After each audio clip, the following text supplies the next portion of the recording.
பிதாசுதன் பரிசுத்தாவியானவரின் பெயராலே ஆமேன். உங்கள் அனைவருக்கும் புத்தாண்டு நல்வாழ்த்துக்கள்.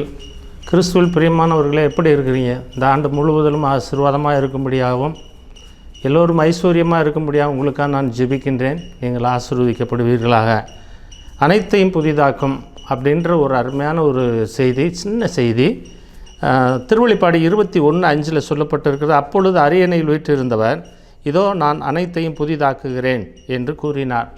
எல்லாவற்றிலும் புதுமை காணப்பட வேண்டும் என்று மக்களுக்கு எல்லாருக்குமே ஆசை இருக்கும், இல்லாமல் இல்லை.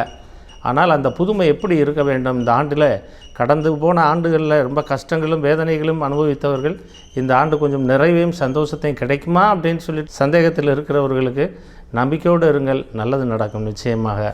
ஏனென்று சொன்னால் ஆண்டவரே சொல்லுகிறார், நான் அனைத்தையும் புதிதாக்குகிறேன் என்று.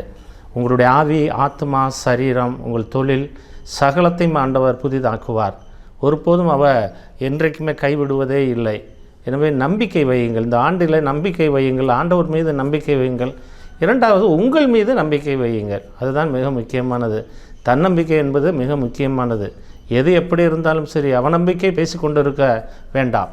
மாறாக தன்னம்பிக்கையோடு நீங்கள் எப்போது பேசினாலும் நிச்சயமாக ஆண்டவர் அந்த தன்னம்பிக்கையை ஆசீர்வதிப்பார்.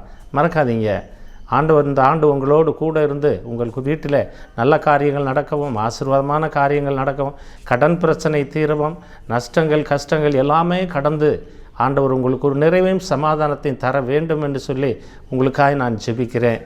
எனவே இந்த நேரத்தில் உங்களுக்காக நான் ஜெபிப்பதற்கு இந்த ஒரு சந்தர்ப்பத்தை கொடுத்ததற்காக ஆண்டவருக்காக நான் நன்றி செலுத்துகிறேன். இரக்கமும் கிருபையும் உள்ள நல்ல ஆண்டவரே, இந்த அருமையான நாளிலும் கூட உம்முடைய கிருபையும் ஆசீர்வாதமும் எப்போதும் பிள்ளைகளோடு கூட இருந்து ஆண்டு முழுவதிலும் நன்மையால் நிரப்ப வேண்டும் என்று சொல்லி ஒப்புக் கொடுக்கிறேன்.